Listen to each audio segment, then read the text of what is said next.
هل كنت عارف إن بلبل خطب 5 بنات في الفيلم ده مش 3؟ بلبل مش عارف يختار عروسة. قابل بنات كتير بشخصيات مختلفة، بيخطب دي ويسيب دي ومش راسي على بر. طب يا ترى إيه السبب؟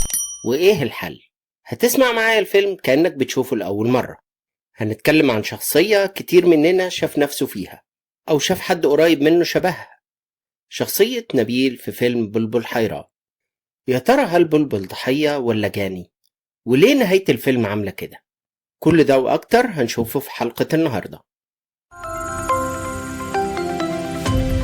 أعزائي المشاهدين المصريين وعرب في كل مكان، أهلا بيكم في قناة يوكا. معاكم باسم، ولسه مكملين معاكم في سلسلة الدراما بتقول إيه. فيلم النهاردة هو فيلم بلبل حيران من تأليف خالد دياب وإخراج خالد مرعي. بطل فيلمنا النهاردة هو نبيل مسعود الشهير ببلبل. بلبل شاب عازب، مهندس ديكور شاطر، دمه خفيف، حالته المادية كويسة جدا، معاه مشروع خاص بيه. بلبل بيدور على شريكة حياته المناسبة ليه. عايز واحدة كده فيها كل المواصفات اللي بتتمناها، يحب مرة، يتعلق مرة، ويرجع يتردد تاني. كل ده وبرضه مش عارف يختار. هو عامل كده زي الطفل الصغير اللي بيدخل محل لعب كبير وبيشوف لعب كتير قدامه، فبيحتار ومش عارف يختار لعبة. بلبل قراراته سريعة، بيزهق بسرعة. يعني لو تبص معايا على تصرفات بلبل كده هتلاقيه بيتنطط من واحدة للتانية. يحب الخروجات، يحب الفسح والهزار، مش بيحب يفضل في حاجة واحدة. مش بيحب التكرار ولا الروتين. وفي كلامه لما يجي يتكلم مع حد لازم يهزر في وسط الكلام. النكتة عنده حاضرة والإفيه عنده موجود دايما. عنده كاريزما عالية جدا، مشاعره فيها حماس لحظي، بس للأسف مش بيكمل. صفات بلبل دي كلها بتأكد لنا إن شخصيته هي شخصية الفن المبدع. ولو فاكرين قبل كده اتكلمنا عن شخصية الفن المبدع وعملنا فيديو كامل عنها. لو عاوز تعرف تفاصيل أكتر هسيب لك الرابط في صندوق الوصف. بلبل ده شخص بيحب الإبهار، تجديد، المغامرة، بس ما بيستحملش استقرار نهائي. بيزهق بسرعة جدا. هو بطبعه شخصية مترددة ومشوشة. في بداية الفيلم بنلاقي بلبل بيقابل ياسمين اللي هي الفنانة زينة، وطبعا كلنا متأكدين ان دي اول واحدة يقابلها او يخطبها بلبل في الفيلم. بس احب اقولك ان انت غلطان. لو حضرتك ركزت معايا في اللقطة دي هتلاقي بلبل بيعمل مقارنة بين ياسمين وبين بنتين تانيين كان مقابلهم قبلها. بلبل لما بيقابل بنت عموما بيعمل لها ملف على اللابتوب عنده. الملف ده بيكون فيه صورة للبنت ومواصفاتها، وكمان بيحط لها نسبة مئوية بناء على المواصفات دي. يعني مثلا 50%، 80%، على حسب المواصفات ما تعجبه بيحط لها نسبة.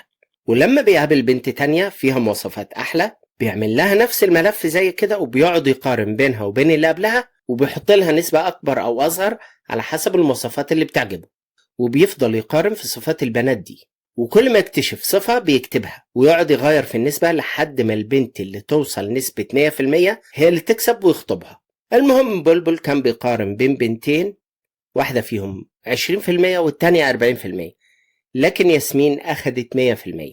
يعني المفروض إن فيها كل المواصفات اللي كان بيدور عليها، وإلا ما كانش اداها النسبة دي. طيب تعالوا نسيب بلبل شوية كده ونروح لياسمين. مين ياسمين دي؟ وليه بلبل اداها 100%؟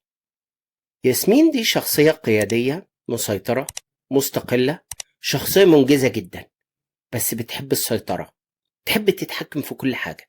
شخصية مش بتتنازل عن حقها ولا عن رأيها أبدا، حتى مش بتدي فرصة للي قدامها إن هو يقول رأيه. دي الشخصية القيادية لما بتبقى متطرفة شوية، ودي استحالة إنها تعيش مع شخص فني مبدع بيحب الحرية والهزار والتنطيط زي بلبل. ياسمين دي شخصية البنت الجريئة المنفتحة، البنت المتحررة جدا، بتسهر، بتتفسح، بتخرج، بتحب الحرية، بتحب المغامرة. الخلاصة هنا إن ياسمين شخصية مستقلة جدا، وشخصيتها قوية، عندها ثقة عالية في نفسها وعندها كاركتر واضح، وبتاخد قرارات بسرعة، مش بتحب التقييد ولا بتحب الحدود. كمان مشاعرها جافة جدا والعاطفة عندها شبه معدومة. وكنا قبل كده عملنا فيديو عن الشخصية القيادية، لو حابب تعرف تفاصيل أكتر هتلاقي الرابط في صندوق الوصف. السؤال هنا دلوقتي ليه بلبل انجذب لياسمين؟ بلبل انجذب لها لأسباب كتير. أول سبب مهم جدا هو لأنها عكس شخصيته تماما. هو شخص متردد في قراراته وهي قراراتها سريعة جدا، كمان علشان ثقتها العالية في نفسها، وده حاجة مش موجودة عنده. مش بس كده، ده كمان شايف فيها الحرية اللي هو بيحلم بيها بس للأسف مش قادر يعيشها. كمان شخصيتها القوية دي خلته يشوف إن هي هتديله إحساس بالأمان، هتديله ثقة في نفسه. شخصيتها دي هتخليه أقوى، تدعمه، تشجعه. كل الحاجات دي هو شافها فيها. السؤال هنا، طالما فيها الحاجات الحلوة دي كلها، ليه العلاقة ما كملتش؟ لأن هي كانت أقوى منه نفسيا. كمان هو حب شخصيتها بس للأسف معرفش يتماشى مع السيطرة بتاعتها. كمان هو حس بالضعف جنبها، وده عمل له صدمة من جواه وخلاه ياخد خطوات لورا. كمان هو خاف جدا من سيطرتها، وده بنشوفه لما كانوا قاعدين في مطعم وهي طلبت له سوشي. قال لها انا ماليش فيه، بس هي صممت جدا. طبعا هو عشان يرضيها قال لها ماشي هجربه، وفعلا اكل السوشي وطلع عنده حساسية منه. والمخرج هنا قصد يكرر المشهد، معنى ان المرة اللي فاتت فرضت عليه حاجة وطلعت مضرة، المفروض ان هي ما تكررش الموضوع تاني. لكن بالعكس، هي المرة دي كررته وبجاحة شوية. لما كانوا قاعدين في مطعم في عيد ميلاده وجه يطلب اكل، طلبت له سمون في ماء. قال لها انا ماليش فيه. قالت له لا هتاكله. قال لها بس سيبيني اطلب طلب والغيه من ورايا واطلبي لي حاجه، بس سيبيني اطلب. قالت له برضه لا. يعني الموضوع تخطى ان هي مجرد تطلب له، ووصل لمرحله ان هي عايزه تسيطر عليه. وده طبعا من ضمن الاسباب الكبيره اللي خلت بلبل ياخد خطوه لورا. مش بس كده، كمان هو ملقيش عندها الحب، وده اخطر سبب فيهم. ده بنشوفه لما لقيها مش بتغير عليه نهائي، وكمان مش بتهتم بيه. يعني لما كان بيكلمها في الموبايل ما كانتش بترد عليه ولا كانت بتتصل بيه. يعني مفيش غيرة، مفيش حب، مفيش مساحة واحترام، كمان في تجاهل. طيب امتى بلبل اكتشف ان ياسمين مش مناسبة ليه؟ بلبل نفسه اتسأل السؤال ده لما كانت الدكتورة أمل اللي بتعالجه بتسأله وبتقول له هو انت اكتشفت الحاجات دي امتى يعني؟ ما انت عارف مميزاتها وعارف عيوبها من الأول. قال لها ما كنتش عارف عيوبها لحد ما قابلت هالة، وكان وقتها هو خاطب ياسمين. طيب مين هالة دي؟ هالة دي هي الشخصية العاطفية الرقيقة، شابة جميلة، متعلمة، شاطرة جدا، رومانسية جدا، من عيلة راقية وغنية، مستمعة جيدة جدا من الدرجة الأولى. بتعرف تسمع اللي قدامها كويس، ومش بتسمع وخلاص، دي بتركز مع اللي بيتكلم. كمان بتحب تبسط اللي قدامها وبتهتم بيه وبأموره. فيها صفات كتير شبه بلبل بس بطريقتها الهادية كده، ودي كانت أنسب واحدة لبلبل. الفرق بينهم كان يعني فرق مريح، كل واحد فيهم كان بيكمل التاني. طيب هو استمر في العلاقة دي وكمل معاها؟ للأسف لا. طيب ايه السبب اللي خلاه ما كملش معاها رغم ان هي أنسب واحدة ليه؟ هو ما كملش معاها مش عشان المشكلة فيها، لكن علشان المشكلة فيه هو شخصيا. يعني لو قعدت تحلل في شخصية هالة هتلاقيها بنت طيبة جدا، رومانسية جدا، خجولة، مؤدبة، بنت ناس. كمان عندها قوة ملاحظة عالية جدا وتركيز عالي، وده بنشوفه لما أخدت بالها من بلبل وهو بيسأل على نوع ساعة غالي جدا بس للأسف ما لقيهوش. هي انتظرت لحد يوم عيد ميلاده وجابت له الساعة دي اللي كان نفسه فيها. كمان بنلاقيها دايما بتسنده، بتشجعه، لما بيطلبها بيلاقيها موجودة على طول. حتى في مرة في مشهد رن عليها علشان ياخد رأيها في لون الديكور اللي هو بيعمله، وردت من أول مرة. فبقول لها أحلى حاجة فيكي إن أنت بترد على طول. طبعا هو قبلها كان بيجرب يرن على خطيبته مرة و10 وزي العادة نفضت له. طيب إيه الأسباب اللي خلت بلبل انجذب لهالة؟ أولا شاف فيها الراحة النفسية اللي هو بيدور عليها. كمان حس إن هي هتقدره وهتفهمه جدا، وبتخاف عليه جدا، لدرجة إن هي كانت بتجيب له أكل بيتي وتقول له الأكل ده أحسن من الأكل اللي أنت بتشتريه. حس معاها إن هو محبوب من غير ما يبذل مجهود، من غير ما يطلب منها تهتم بيه. كمان لقاها ضعيفة ومحتاجة له جدا في حياتها، وده خلاه يحس بأهميته جدا. طيب كل الحاجات دي حاجات حلوة، ليه بقى العلاقة ما كملتش؟ العلاقة ما كملتش لأنه حس بالملل. يعني نقدر نقول كده ساعة ما ساب ياسمين كانت في مشاكل فيها فعلا، ده غير طبع التردد اللي هو فيه. لكن هنا مش شافش أي عيوب في هالة. هو بيزهق بسرعة، وكل ما العلاقة بتطول بيحس إن مش هي دي المناسبة ليه، لأنه متقلب المزاج. والمؤلف العبقري هنا عمل تركاه جامدة جدا، وهو إنه خلى بلبل يفقد الذاكرة ويعيد اللي عمله تاني. المخرج هنا بيورينا إن بلبل كان غلطان لما قال لأمل إنه شاف عيوب ياسمين لما قابل هالة، وإن هالة بكل صفاتها الحلوة دي كانت عاملة زي المراية اللي كشفت عيوب ياسمين. وكمان قال لأمل إن هو لو كان شاف هالة الأول عمره ما كان هيفكر في ياسمين أبدا. لكن بلبل يفقد الذاكرة وبعد كده يقابل ياسمين صدفة، وكأنه بيقابلها لأول مرة لأنه طبعا فقد الذاكرة ومش فاكرها، وتعجبه الحاجات اللي كان بيكرهها في ياسمين قبل كده، ويخطبها تاني وهو خاطب هالة، يعني خاطب 2 في نفس الوقت. يا فاجر. وكأن المؤلف هنا بيقول لنا إن التردد والحيرة دي مش مجرد فكرة بتبقى في دماغنا وبتروح لما نفقد الذاكرة، دي حاجة جوه الشخصية نفسها. طيب تعالوا نسيب هالة وياسمين شوية كده ونروح لأمل. أمل دي هي الدكتورة اللي بتعالج بلبل بعد الحادثة اللي حصلت له.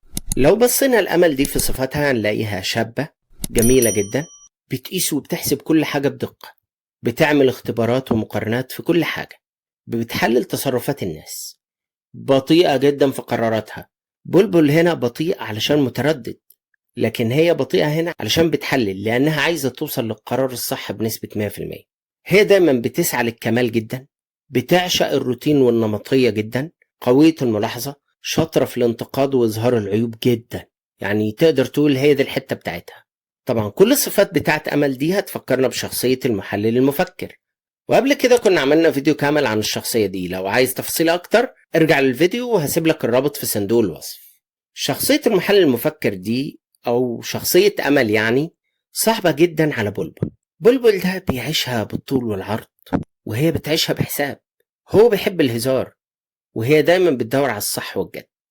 بلبل ده مش بيحب الروتين ولا النمطية ولا التكرار، متجدد سريع في قراراته جدا، وهي عكسه تماما، بتعشق الروتين، بتحب التفكير العميق قوي، هادية مستقرة.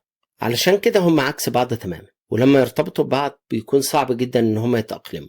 أمل في البداية كانت بتخطط تنتقم لصاحبتها ياسمين علشان اللي عملوا فيها بلبل. كانت قاعدة معاه بتسمع له، بتفهمه. كانت مختلفة شوية وغريبة شويتين ماشي، بس هي كانت بتسمع بتركيز. ولأن شخصيتها بتحلل الناس فبدأت تحلله، لقيته كويس، كاريزما، دمه خفيف، بدأت تحبه، لكنها في نفس الوقت بدأت تقلده بشكل غير واعي. يعني لما شافت الدكتور اللي عندها ده رئيس قسم العظام كان بيحبها، فبدأت تقارن بين الدكتور ده وبين خطيبها، وفضلت حاطة الدكتور ده على الرف مخليها ستيبل بالظبط زي اللي عمله بلبل قبل كده. ومع شوية تقلبات وانعكاسات نفسية نتيجة علاقتها ببلبل بدأت تقلده حتى في الغلط اللي بيعمله، وبتعيش نفس التردد والصراع اللي بيعيشه بلبل، كأن بلبل ده عدوى. ولو فكرنا في اسم الفيلم نفسه اللي هو بلبل حيران بيوضح لنا قد ايه هو في حيرة، وده معناه ان بلبل صعب ياخد قرار، يعني بيفكر كتير، بيقارن كتير بين الحاجات اللي قدامه. شخص كده بيعاني من صراع داخلي، في خناقة حاصلة جواه، هو مش قادر يحدد اللي هو محتاجه فعلا او اللي هو بيدور عليه. علشان كده كل مرة بيقابل نمط بنت مختلف بنلاقيه بينجذب للبنت دي. وهنا بنلاقي نفسنا قدام سؤال، هو ليه بلبل كده؟ أول سبب مخلي بلبل في الحيرة دي هو إن عنده حاجة اسمها الذات غير المستقرة، يعني هو ما عندهوش تصور ثابت لشخصيته أو احتياجاته. بالبلدي كده هو مش عارف هو عايز إيه، وده طبعا بيخليه يتأثر بكل بنت بيقابلها. ده كمان في سبب تاني، إن هو بيعاني من الخوف في اتخاذ القرارات، وده بنشوفه في تردده لما بيحتار في اختيار الألوان والديكورات رغم إن دي شغلته. مرة كان بيجيب ياسمين ويسألها عن رأيها إيه أنسب لون للديكورات، ومرة برضو اتصل بهالة وجابها وسألها. يعني نقدر نقول إن الحيرة دي طبع فيه، وغالبا هو مر بتجارب كتير خلت عنده خوف إن هو يختار غلط، أو ندم كتير في حياته فبقي دايما متردد. تالت سبب مخلي بلبل كده هو إن النمط العاطفي عنده أكتر من النمط العقلي. يعني بلبل لما بيجي يفكر مش بيفكر بعقله، مش بيشوف ايه المناسب ليه واللي ينفع شخصيته، لا هو بيفكر بمشاعره. علشان كده هو بيقيم الامور بناء على مشاعر مش منطق، ولما بيمشي ورا احساسه بيلبس في حيط، وده اللي بيخليه ضحية للمشاعر اللحظية. كمان في حاجة مهمة جدا خلت بلبل بالطريقة دي، هي غياب الدعم من حياته. بلبل يتيم الاب والام، وما عندهوش الا اخت وحيدة ومهاجرة كندا من اكتر من 5 سنين، وده طبعا بيخليه يحس ان هو لوحده ومفيش حد جنبه، وده بيأثر على ثقته في نفسه وعلى قراراته، لأنه لما بيقع في مشكلة وبيحتاج حد جنبه مش بيلاقي حد. وفي النهاية بلبل بيمثل شخصية ناس كتير حوالينا، يعني نقدر نقول كده ان هو نموذج لشخص بيدور على الحب لكنه مش فاهم نفسه، بيخاف يختار فبيفضل يدور، ومش ثابت على المبدأ فبيتوه وسط الاحتمالات. طيب تعالوا نتكلم كده على خلاصة الموضوع. بلبل ما كانش بيحب ال3 بنات بنفس الدرجة، هو كان بيحب جزء معين في كل واحدة. يعني مثلا لو عملنا مقارنة سريعة كده بين ال3 بنات، نيجي للأول ياسمين. نمط شخصيتها قيادية مسيطرة، شخصية منجزة جدا. طيب ليه بلبل انجذب ليها؟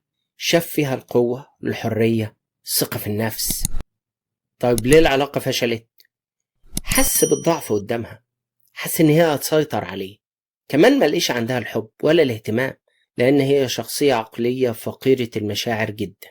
ده بالنسبة لياسمين. طيب هالة شخصيتها عاطفية مستمعة. ليه انجذب ليها؟ علشان رومانسيتها. ليه معاها الأمان، الاحتواء، الحب، الاهتمام، ليه قيمته اللي بيدور عليها. طيب ليه العلاقة فشلت؟ فشلت علشان هو زهق من العلاقة، لأن العلاقة دي كانت علاقة مستقرة، علاقة هادية جدا.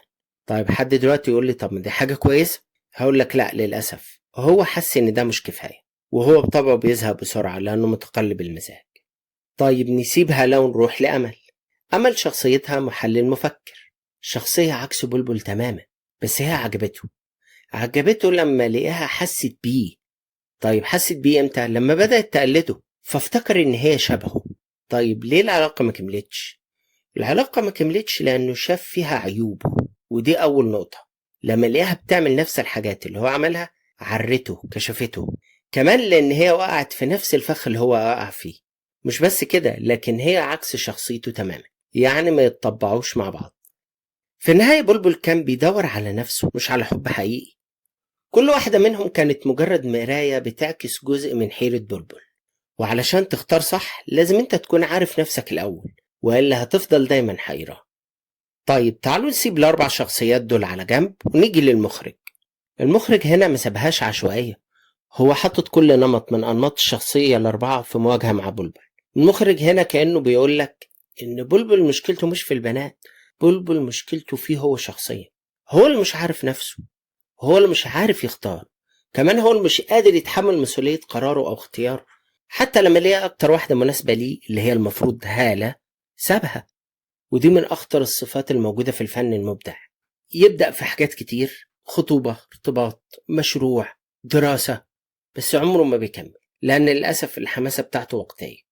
طيب نسأل هنا نفسنا سؤال مهم جدا، لو بلبل فهم نفسه كان عارف يختار صح؟ هقولك طبعا. في كل الصفات دي كان ممكن يشوف إن هالة هي أكتر واحدة بتكمله ومناسبة ليه، لكن طول ما هو مش عارف نفسه عمره ما هيلاقي اللي يناسبه. وقبل كده كنا عملنا فيديو عن اختيار شريك الحياة المناسب لشخصيتك، وإن لو اخترت شريك حياة وطلع مش مناسب هتعيش معاه إزاي. الفيديو ده بجد من أروع الفيديوهات اللي أنا عملتها في القناة، ولو عايز تعرف تفاصيل أكتر ارجع للفيديو وهتلاقي الرابط في صندوق الوصف. والفيلم هنا بيقول لنا حاجة بسيطة جدا، هي إن اختيار شريك الحياة مش معادلة صعبة، بس معادلة لازم تبدأها من عندك أنت، من جواك. تعرف أنت مين ومحتاج إيه في حياتك. ولو مش عارف أنت مين، يبقى إزاي هتعرف الشخصية اللي هتناسبك؟ وعلشان السبب ده المخرج قفل الفيلم بالطريقة دي. في ناس كتير شايفة ان نهاية الفيلم مش حلوة، بس انا هقولك بالعكس، الفيلم نهايته حلوة جدا وواقعية جدا. الشخص الحيران ده هيفضل حيران ولا هيعرف يختار، لان المشكلة فيه هو. لازم هو ياخد قرار من نفسه الاول جواه، لازم يعرف هو عايز ايه قبل ما يختار علشان يعرف يختار المناسب ليه. بلبل كان بيتفرج وخلاص، ما كانش بيشتري. عارف كده زي اللي عنده هوس الشوبينج، كان بيخرج يلف على المحلات والمولات يتفرج، لكن في الآخر بيرجع بإيده فاضية من غير ما يشتري. فدي النهاية الطبيعية والمناسبة للفيلم جدا. عزيزي المشاهد، يا ريت تكتب لي في الكومنتات لو كنت مكان بلبل كنت هتختار مين، وشايف فعلا إن المشكلة في بلبل ولا في البنات اللي حواليه. واشوفكم في تحليل جديد. سلام.